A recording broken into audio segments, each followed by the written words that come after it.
SIR शुरू हुए 2 दिन हो चुके हैं। पीएम मोदी तो पहले ही कह चुके हैं कि घुसपैठियों को हटा देंगे, चाहे बिहार हो या बंगाल। अवैध घुसपैठियों को लेकर मोदी सरकार का विजन एकदम क्लियर है। जब तक एक एक अवैध घुसपैठिया देश से नहीं निकाल दिया जाता, तब तक दम नहीं लेंगे। पीएम मोदी के इसी कमिटमेंट से बंगाल की ममता सरकार हिली। ममता बनर्जी ने तो एसआईआर के खिलाफ कोलकाता की सड़क पर विशाल जुलूस तक निकाला। ममता बनर्जी का कहना है कि चुनाव आयोग की मिलीभगत से बीजेपी लोगों का लोकतांत्रिक अधिकार छीनना चाहती है। उन्होंने कहा कि जान दे दो, हक छीनने नहीं दूंगा, लेकिन हक अपनी जगह पर, हकीकत अपनी जगह।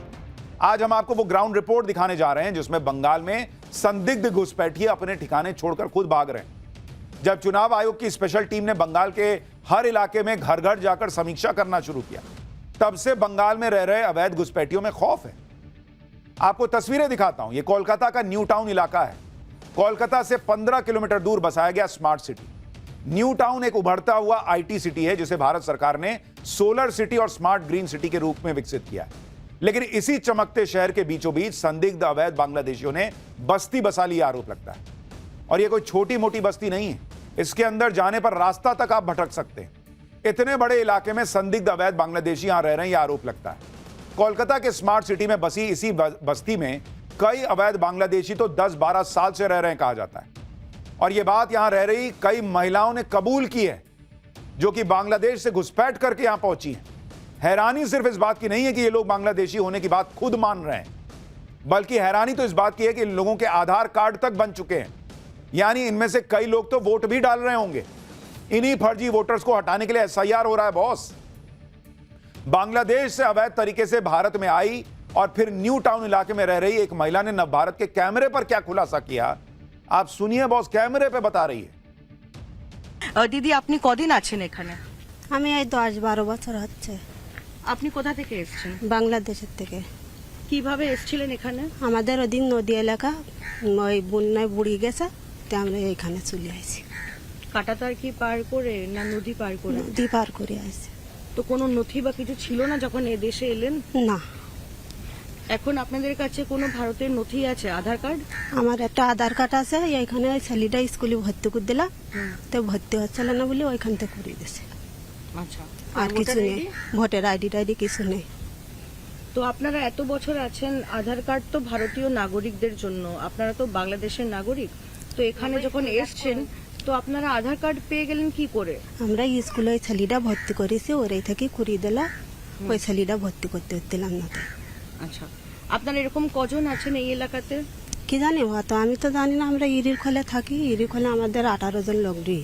তো এখন তো এসআইআর হচ্ছে, দেখা হচ্ছে কারা ভারতীয় নাগরিক, কারা হচ্ছে বাংলাদেশের নাগরিক।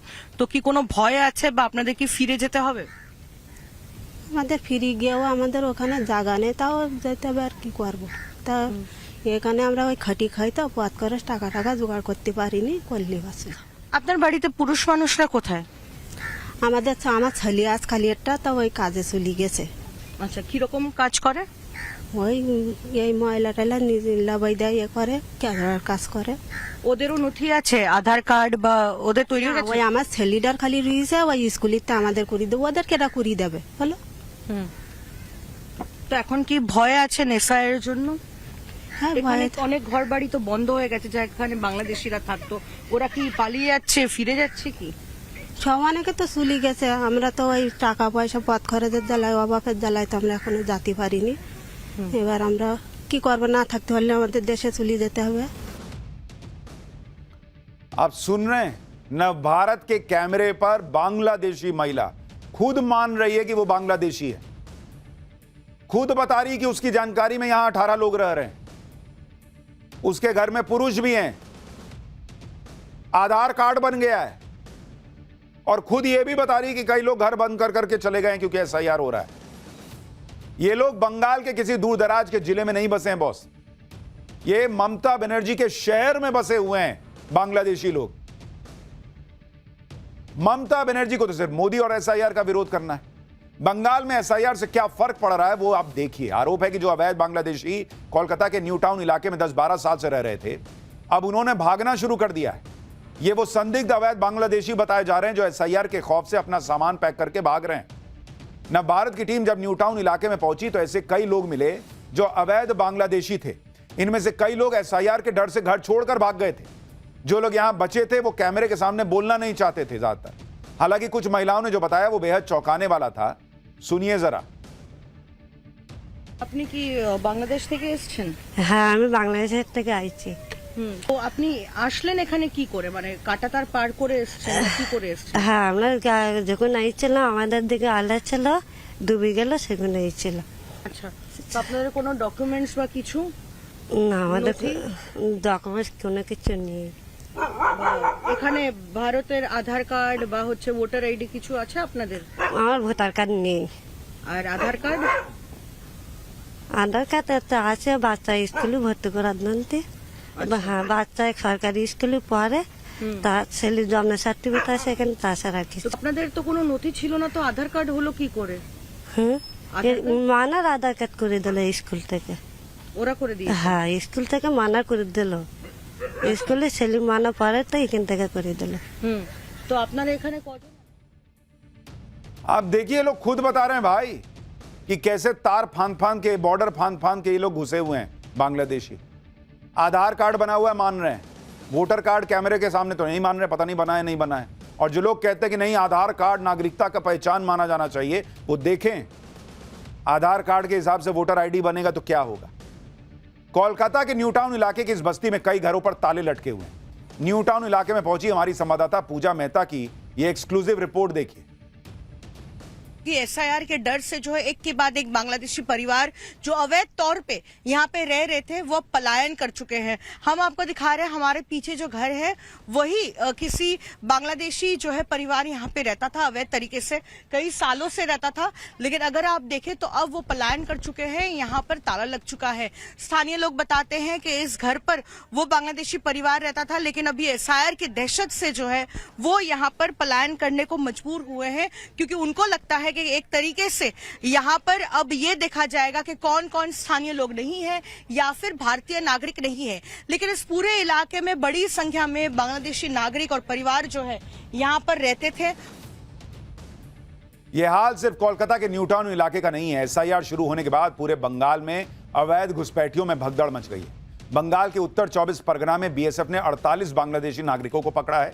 ये सभी वापस बांग्लादेश जाने के लिए सीमा पार कर रहे थे। इनमें से ज्यादातर अवैध बांग्लादेशी बंगाल में रहकर मजदूरी का काम कर रहे थे, लेकिन एसआईआर शुरू होने के बाद से यहां से भाग खड़े हुए। अब पश्चिम बंगाल के बर्धमान जिले की तस्वीर देखिए। यहां तालाब के पास सैकड़ों आधार कार्ड बिखरे हुए मिले हैं। ये आधार कार्ड एक बोरे में भरकर तालाब में फेंके गए थे।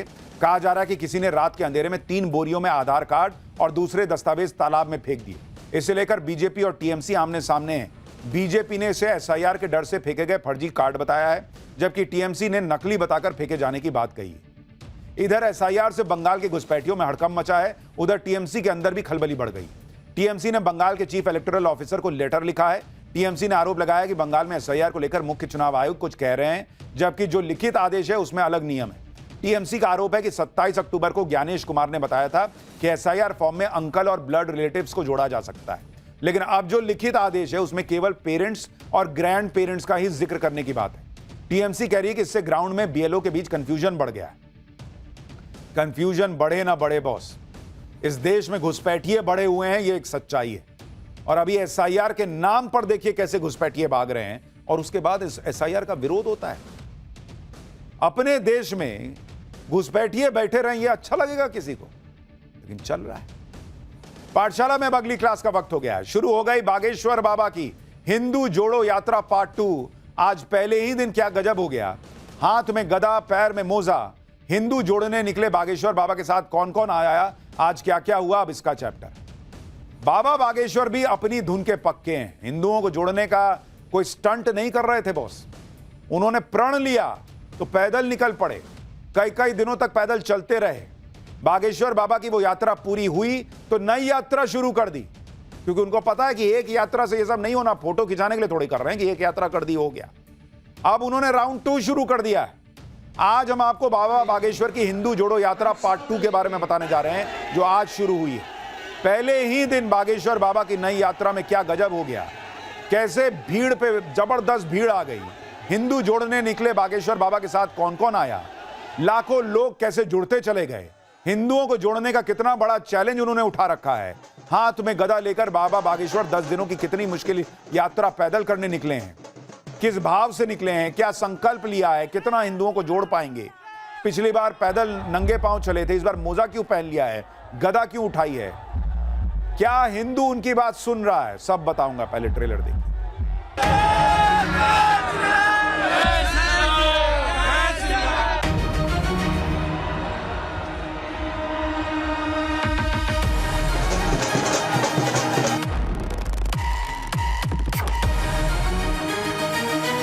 कास्टवाद को शून्य करके राष्ट्रवाद को बढ़ावा देने की है। धर्म विरोधी और देश को बिगाड़ने वालों की ठटरी भरेगी।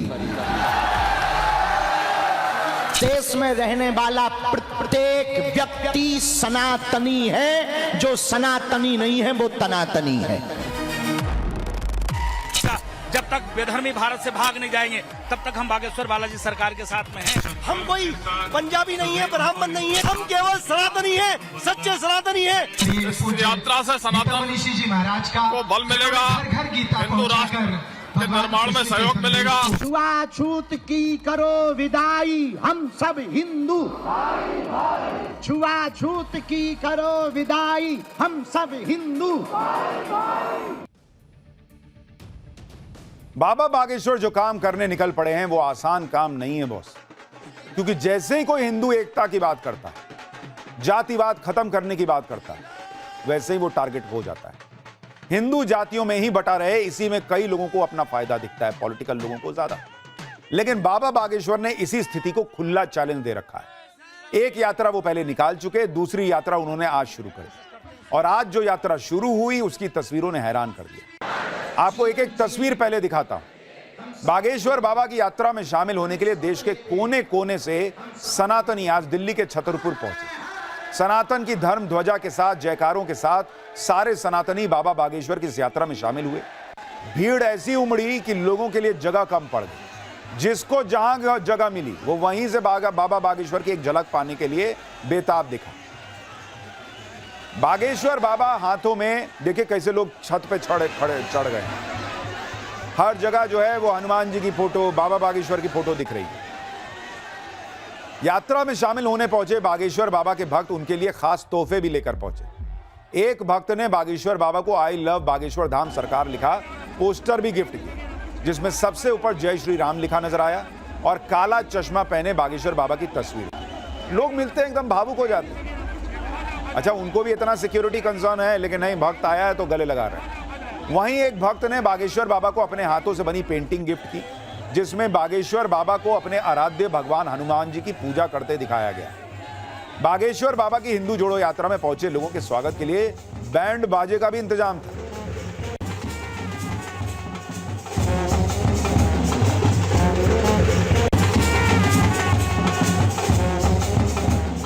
बागेश्वर बाबा ने यात्रा की शुरुआत करने से पहले छतरपुर के मंदिर में माता कात्यायनी की पूजा की और यात्रा की सफलता का आशीर्वाद लिया। इसके बाद बागेश्वर बाबा और यात्रा में शामिल होने पहुंचे साधु संतों के साथ दीप प्रज्वलित किया गया और फिर बागेश्वर बाबा ने यात्रा शुरू करने से पहले गौ माता की पूजा की। इसके बाद शंखनाद के साथ हिंदू जोड़ो यात्रा पार्ट 2 की शुरुआत हुई।